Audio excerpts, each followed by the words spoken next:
up? It's those wrestling girls. It's your girl, Krista B. And Queen PR. And we are here to let you know to tune into Old Face Wrestling because they're one of the best podcasts out. And we follow them, so you should subscribe, hit that button, and listen for the latest in wrestling news. Later. Hi, I'm MCW Women's Champion Gia Scott, and you're watching Old Face Wrestling. That's right.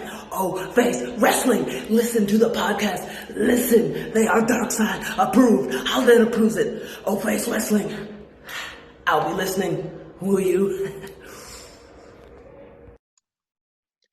Hey everyone, thanks for joining us today on O Face Wrestling. This is your host JT, and today I'm joined by a good friend from Twitter, Kammie. Hi. Hey, thank you for joining us today, Kammie.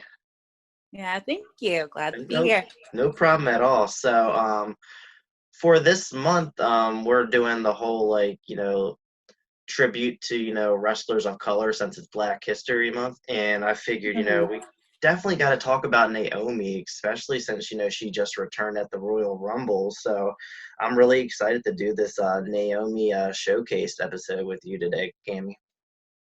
There's so much to say, so I am most definitely very excited to talk about it. Yeah, she's been around in the division for quite some time now, too, so there's definitely a lot to say about Naomi. So I want to, first of all, just start talking about her return at the Royal Rumble. Like, how excited were you when you saw her come out? I was incredibly excited, which is weird because, we were, hyping it up, every single day before that, counting it down, knowing it was coming. But even still, we knew it was happening. But, when you hear the music, the bring it to the floor, the excitement just hit. So I was very excited. I got kind of distracted from the Rumble afterwards because I was, checking what everybody else was saying about Naomi. So I was that excited. Yeah, when Naomi came out, Twitter just blew up, and I was in New York at Legends, and everyone, that was probably the biggest pop during the whole show there at the bar. Just everyone went nuts, and I wish Really? If I would have known she was about to come out, I would have recorded just to get everyone's initial pop. But it was just the excitement, and like you mentioned, we all were hyped, and we kind of knew it was going to happen. I mean, obviously you don't know until it happens, nothing, unless they were to confirm it. But it was just kind of, I don't want to say obvious, but like you said, we knew because the Usos came back already. And on top of that, her being out wasn't injury related, so we knew that technically she could come back at any time. We knew it was a personal thing, and she's been out for a few months, so we said the Royal Rumble is just that's a good time to for a wrestler to come back. So it just felt good timing and everything like that. And yeah, she's back. She looked good in the Rumble match, and she came back the following week on SmackDown, and it looks like she's going to be challenging Bayley for the SmackDown Women's Championship. So first question about that, what did you think about that little headpiece she had coming out?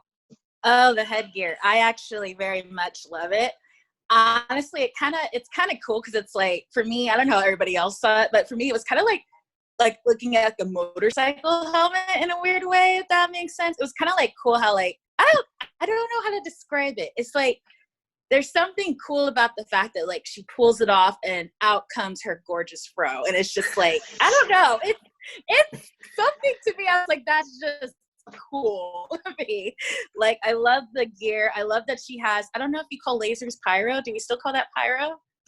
But she has the lasers and everything. It's so hyped up now that she's completely into her feel the glow persona. I love that interest. And of course we can't forget, I'm sure you saw Bayley's reaction when she got into the ring. Yeah, she had a pretty interesting expression on her face. But I loved every minute of it. It was just 100% Naomi defined and no shame in it, and I loved it. Yeah, it was definitely awesome. Like you said, it looked like a motorcycle helmet. It's like a motorcycle helmet from the future or something like that. I'm surprised they didn't save that for her entrance for her title match. It was definitely little surprising that they had that, just for her coming out on SmackDown and all that. Seems more like a pay-per-view kind of gear or whatever, but it was cool. It was definitely like really interesting. The whole time I'm just thinking like, how can she see? Like, is there a hole? Like, I don't see any. I'm looking for holes, like eye holes or something. Like, how can she see? Because she's dancing and all that too. It's not like she's just walking down a ramp and all that kind of stuff.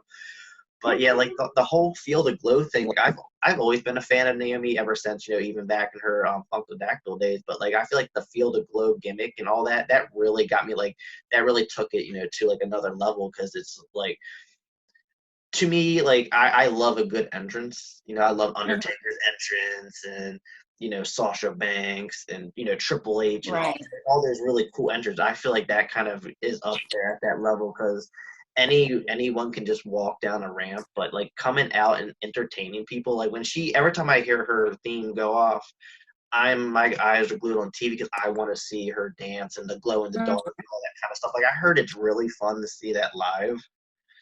I would imagine. Actually, wait, I saw it live. Did I? No, it wasn't live because she was coming out while people were talking, so they didn't do all the flashy stuff.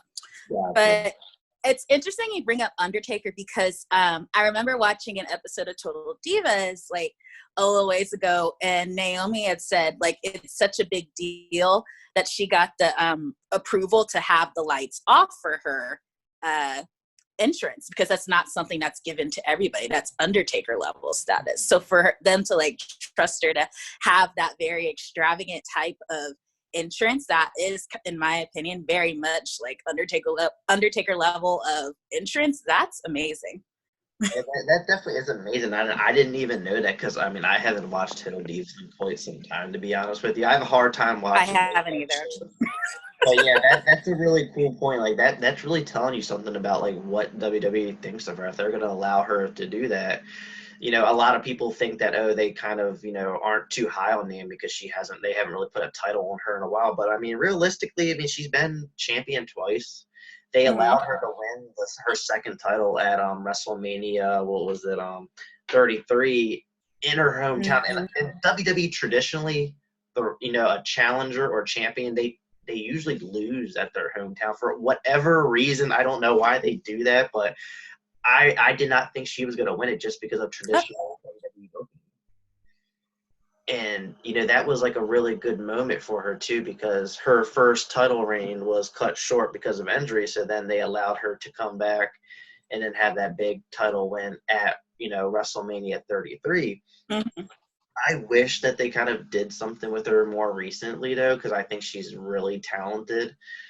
But I think part of the reason is, WWE is so loaded with that roster. Like I know, I think, were you the one that tweeted or recently about the WWE having like a loaded men's roster, or is that someone else? Yeah, that was me.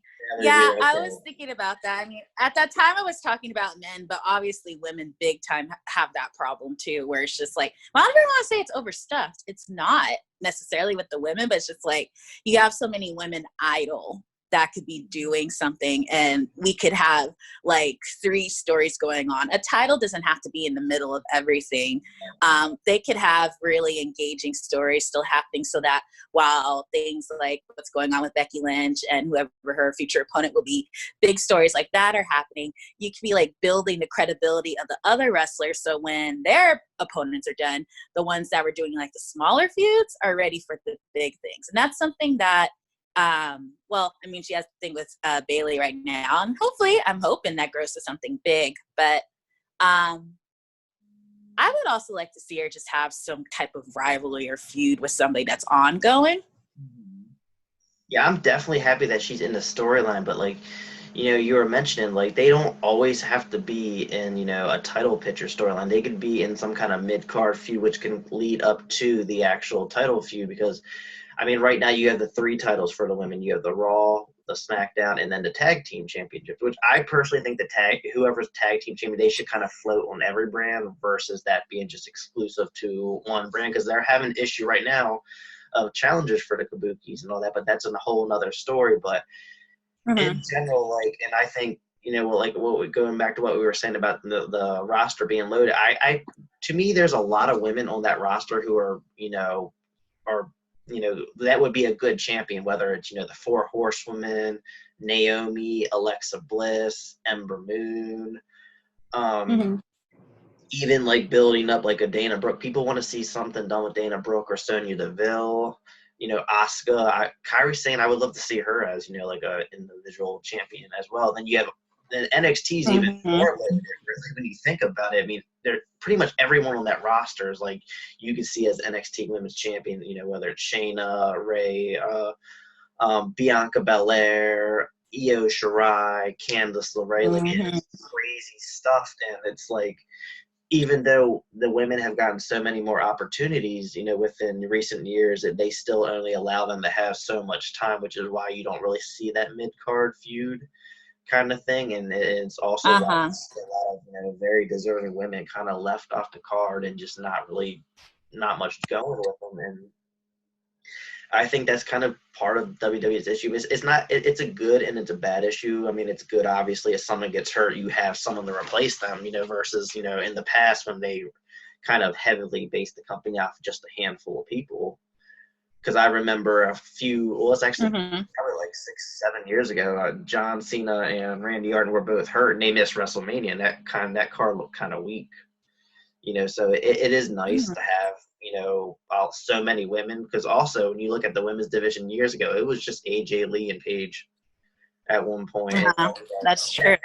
Naomi, she kind of was still kind of the lower card, because that was, I forgot if at that time, I think they were still the Funkadactyls, because I remember AJ Lee coming out and, cutting that pipe bomb, and I remember Cameron and Naomi in the ring together. Yeah. At the time, it was they really based that company off of just, 1 or 2 women. And, now it's kind of like everyone is credible now. And it's like all the fans, everyone likes, their own, some people like Lacey Evans, some like Sasha, yada, yada, yada. Everyone wants their favorite to get pushed. And that's just kind of like it's a good issue, but then it's a bad issue, because it obviously sucks for the wrestlers. No one wants to be sitting on the bench and all that kind of stuff. But I think it's time. Like, I think it's time to start pushing other women, including Naomi, because for the last year, it's really been like Becky Lynch. And this seems like a good opportunity. Now, my gut feeling says that they're still going to go with Sasha and Bayley for the SmackDown Women's Championship at WrestleMania. And this is just my fantasy booking, because, I like the fantasy book. I kind of want Nate or Sasha to turn on Bayley and realign with Naomi. Maybe bring and maybe like a Team Bad kind of thing. Because I love Team Bad. I love Team Bad. There was no better team to put Sasha with when she came up to the main roster than Naomi and Tamina. Like, they all three as a trio, they were just so cool. And they were fun. Like, they didn't get pushed like they should have, in my opinion, but they were fun. Like, remember, like, the segments with the New Day and, dancing in the ring? Like, they had so much together. And I still drive so well. Like, they're like, imagine if there were like tag belts at that time, and that would have been like such a domineering faction. Like, which is why they should bring, Team Bad together, because they need to start forming more teams anyway. Because, I mean, there's the Kabuki Warriors and then the Iconics, and then who else? I mean, they still got Alexa and Nikki together. Yeah, I was of the opinion that someone said this too, and I really think they should do it. I think Lacey Evans and Dana Brooke would actually be a great tag team. I think they would jive off each other, like, because it's supposed to be like act like a lady, but also be tough. And I think those two, they're like, I guess you could call it gimmicks. They jive really well together. I think they should be like tag champs eventually, but tag teams. Yeah, they create more tag teams, and maybe bringing back some tag teams from future, like with Team Bad. Though I think they could bring, because Tamina's on SmackDown too, I believe, so they could do that, or they could add someone new. Like, I've been saying, like, put Bianca in it. Imagine Bianca, Naomi, and Sasha together. It would be. That is like my dream. Undefeated. Or undefeated. That would be amazing. Oh my goodness gracious. But So just curious, 'cause I don't think I've ever asked you, when did you get into wrestling? Like, did you stay into it or did you fall out and get back in? I had on and offs. I got into wrestling through my older brothers. They were the era, Attitude Era, so Undertaker, The Rock, Mankind, all that jazz, Triple H, that era. I think when I think about my very first wrestling match that I saw, it was actually, I don't know when it was, if it was a pay-per-view or not, but it is my earliest memory is the steel cage match with Undertaker and Mankind, and that being my introduction, Mankind being thrown off. That is like a good first match to watch, honestly. Like, because a lot of people, bang WWE for being fake and all. Like, you cannot fake that. So, like, that's a good way to really make a fan, feel like, this is like really real and hardcore and all that stuff. Uh-huh. Or actually, now that I said that, I did watch WCW before that. They played the games with my brother. But I think I really got invested in wrestling when I started watching WWE. Mm-hmm. Yeah, like I personally can't pinpoint exactly when I started watching. I believe it was probably around like 98. Like the first memories that I have is like the Brood coming out and pouring blood on everyone. Yeah. I remember like the Ministry of Darkness and all that, and the DX, and like because me and all my friends would be in school, doing the suck it thing. Like I remember that. I just can't pinpoint a match that I first started watching or like when my first moment was. I just remember those early memories. But yeah, like for me, like I eventually got out of it around like 2002-ish, something like that, when I was in middle school, and I got back into it in 2010. So I saw like Naomi debut with Brodus Clay, the Funkadactyls, and all that kind of stuff. And honestly, because NXT really wasn't popular, it was not on the map at all. So I wasn't familiar with her that she could wrestle and all that. So I did not know she could wrestle. I just I thought she was just like a dancer, because there's plenty of women in the past they would bring just as a ballet or something like that. She could actually wrestle, and that was like crazy. And seeing how good she really was, I think she really started like to flourish when her and Cameron broke up. That's when they really started to do something. So, were you a fan at that time? I actually was. It's funny you bring up NXT, because wasn't it when it first started? Wait, the network didn't exist then, did it? Or it was on a special day, right? It was I do know that you could watch. I don't think it was on TV. If it was on probably a random channel that no one knows about. But I personally had to watch it through Hulu. You had to subscribe to Hulu, and then it would be on there. I forgot what day it would come on, but that's how a lot of people watched it. Okay, so yeah. So because it wasn't that accessible, I never watched it. But I think there was one Raw or SmackDown when they brought all the contestants, and I saw Naomi. And for me, even though I didn't know who she was, it was immediate excitement for me. Because for me, whenever I see Black wrestlers, it's a big deal for me, especially when they're women, because there was so little beforehand. If I think about the ones that I was familiar with, and I may be missing some that happened that were coming up before Naomi in WWE, it was only Jacqueline that I remember. I didn't really get to know about Jazz because I wasn't watching. I think that was around the era when I wasn't watching, but I knew of her. And then Awesome Kong at that time. And those representations were great, but also they were gone. So when Naomi came, it was just like, oh my gosh, another Black wrestler. We have one again. And so even though I didn't watch, I was like secretly like, win, and stuff like that. But I became a fan when the Funkadactyls, of course, started up. I was there during the Brodus Clay, not disco. Well, yeah, I guess it was kind of disco-ish era, them just dancing and stuff like that. But I was always just like drawn to Naomi because it was just like you could see it. Even though she was dancing, you could see like she was very athletically gifted. And so I followed through all those little dance moments and then the eventual splitting of the Funkadactyls. And I was an fan.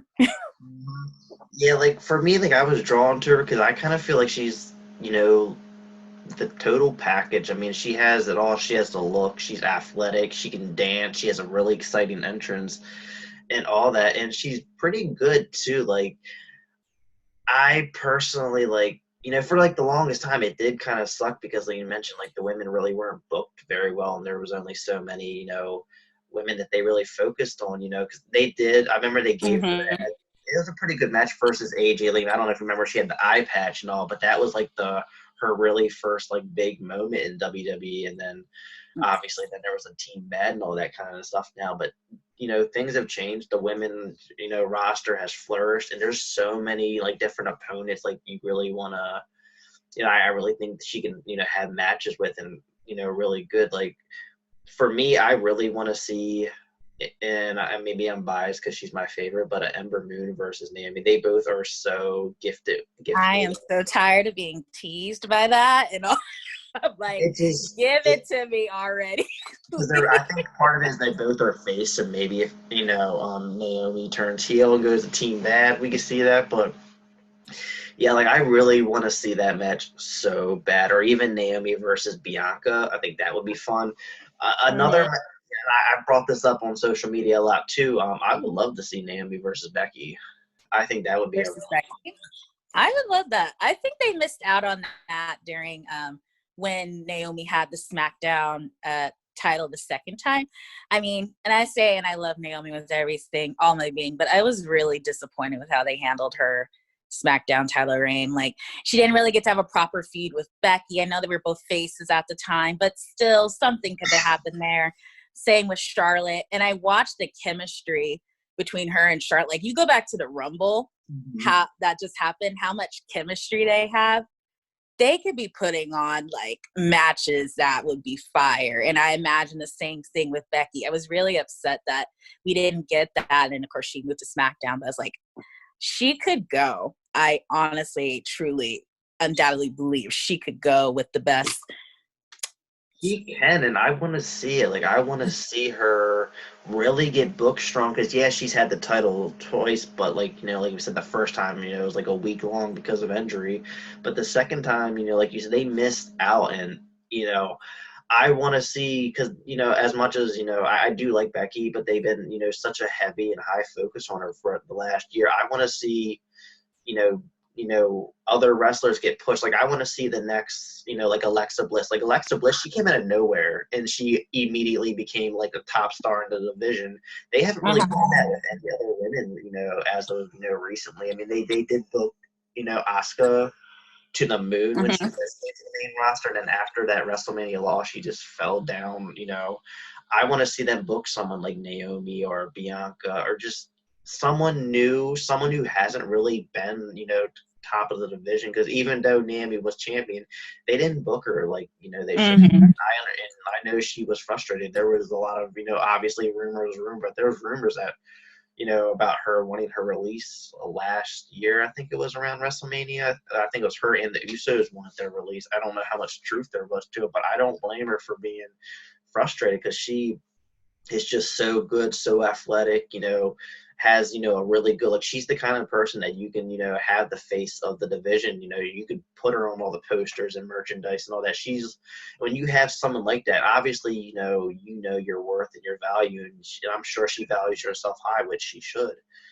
And, and WWE is just very weird with, like, the women. Like, there's so many women that they should have booked high, Sasha Banks being another one of them. And it's just like, why? It's, it's the same ones over, and that's no smoke towards anyone else, but, like, we want to see someone new.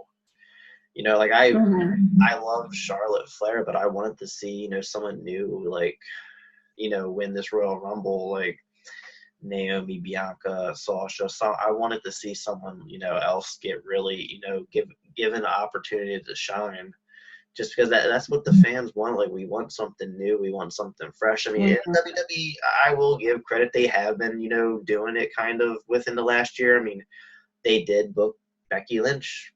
She was an underdog for a very long time too. They did Kofi Kingston.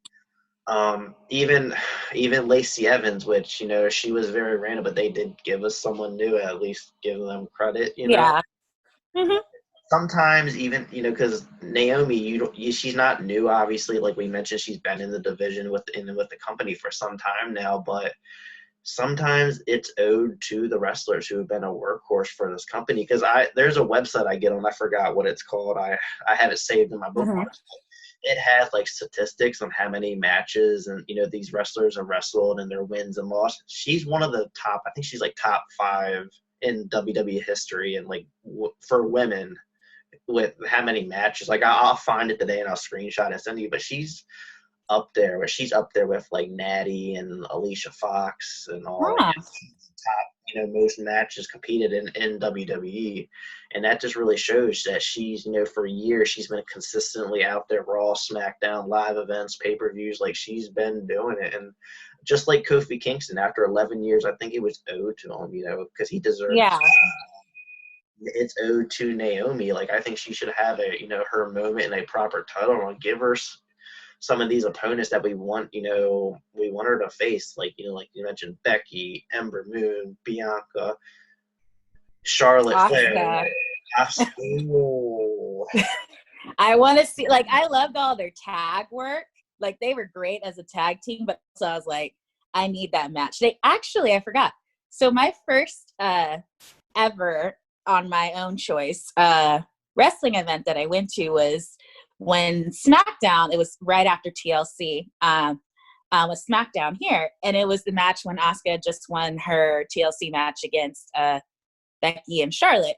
And so, I don't know if you remember, but her first, like, number one contender, or not contender, her first opponent for the title was Naomi.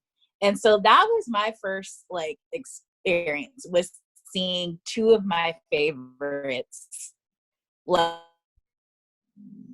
fight together. Just like, it wasn't a long match, but for me, it was like you could see just how well they worked together, how well they knew each other as opponents, and it was such a fantastic match. I was thinking to myself, God, I wish this could be like a long feud. They could do something here.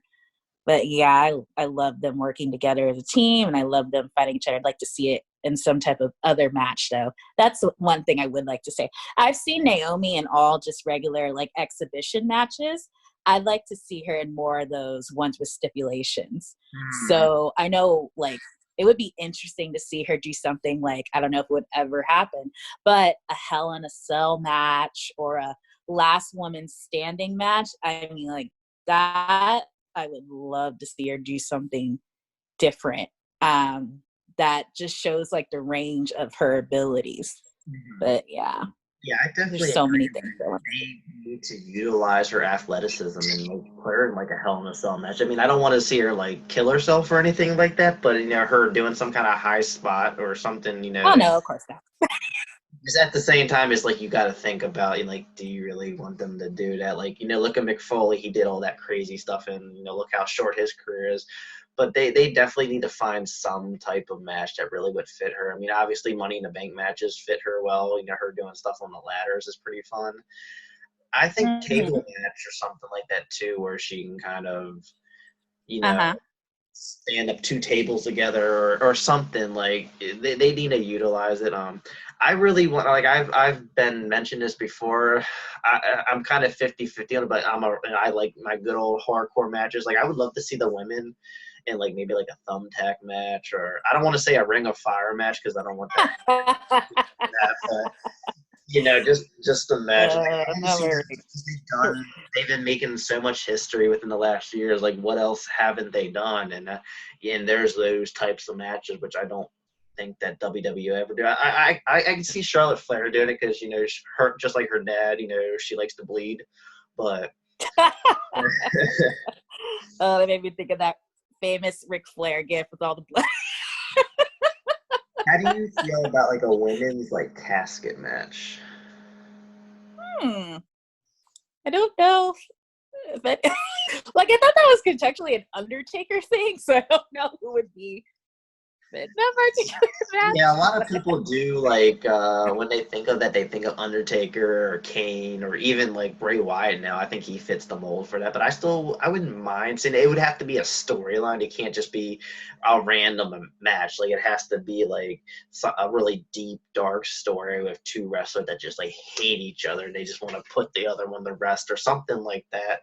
But like, I definitely want to see some, them to start to do something new and, do something with the women that they haven't done, because it's to the point where, like, what haven't they done now? Which is a good thing to say, because who I know women main event in WrestleMania. Like we've been talking about this for years, and I did not think it was actually going to happen as much as I wanted to see it, and as much as I think they deserved it. I didn't think that Vince would actually pull the trigger on it, and he did.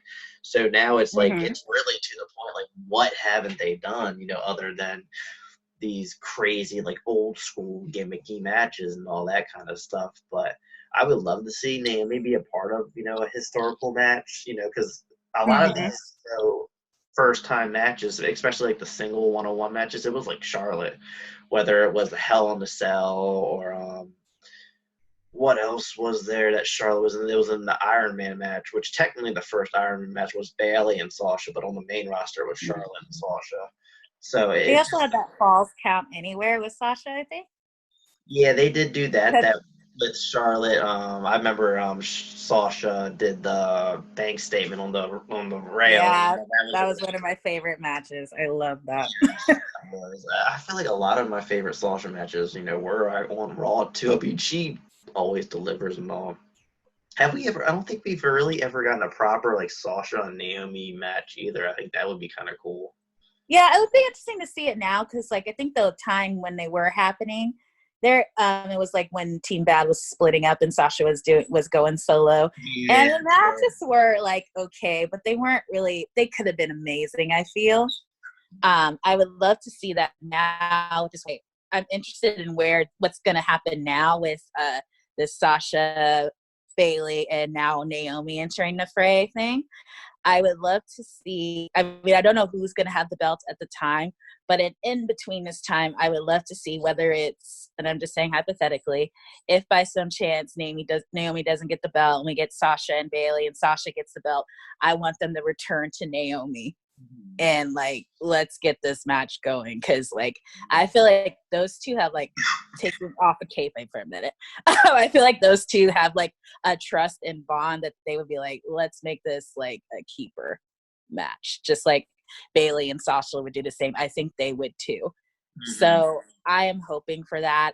Even a triple threat at WrestleMania, that's what happens if because I feel like right now, Naomi's like, with all that happened post the Rumble, with everyone knowing who she is and finding out who she is, she's like a hot commodity right now. Mm-hmm. And I feel like W would be like, let's capitalize on it while we have it. You have all these people. You had that story that just came out today, like that was talking about the three women, Ember Moon, Bianca Belair, and Naomi, and what they bring to the table. And I saw that WWE public relations had shared it. So I'm like, capitalize on this stuff. Push these women to the moon. They are like, they could change the division where when it's time for WrestleMania, it's not, well, they're not going to be in the main event. It'll be like, we can consider that maybe they should be in the main event spot. Like so I'd love to see them like take on this how mainstream Naomi is right now and use it to give her the spotlight that she deserves to put on great matches. Exactly. Same with Bianca and Ember as well. Get well, Ember. I couldn't agree any more. Like Naomi, and there's many others that really deserve the spotlight, and I think they should definitely do something with that, especially with right now with Naomi, since she's just came back and she has a lot of there's a lot of hype about her now. So it's like, why not? Especially to see where this feud with Bayley goes. I mean, the plan may be for her to lose, but maybe if she gets enough hype, things change. WWE does that. When they see a wrestler getting really popular and people are talking about. Sometimes they change plans, so we may see her walk into WrestleMania as the SmackDown Women's Champion. Mm-hmm. That's what happened with Kofi. Exactly. That he was not planned. He was Ali's replacement, and look what happened. Anything that happened in WWE, nothing is set in stone. Mm-hmm. Well, Kammie, I think we pretty much touch bases on all the main things about Naomi. Her return, her title reign, what we want to see from her. So, I mean, yeah, it was definitely fun and definitely a nice treat talking to you with, about, the one and only Naomi. Yeah, it was fun. I love talking about her. It was fun. And got the fan there too. Exactly. So wow, yeah. Thank you so much for joining us today on O Face Wrestling. It was yeah, it was like I said, it was really fun. I hope to have you on the show again, sometime in the near future. Thank you. I look forward to it anytime. Yeah, just for anyone who doesn't follow you, let everyone know about your Twitter and. Okay. So my Twitter is Kammie D. KAMMEDEE. Yes, I know I spelled it wrong, but that's the Twitter handle. It's not. I'd say it's 70% wrestling, 30% me nerding about everything else, anime, video games, and stuff. But I try to keep it down. But whatever I share. Just be warned. Exactly, But yeah. I would like follow. Yeah, you're definitely really entertaining the follow on Twitter, and also I definitely had to make sure you threw that out here on this episode. And yeah, everyone, make sure you follow us on YouTube, Twitter, Instagram, Facebook at OFace Wrestling. Thank you all for tuning into this episode, and once again, thank you again, Kammie, for joining us today. Thank you. All right, you all have a great day, and have a great day as well too, Kammie. Me too.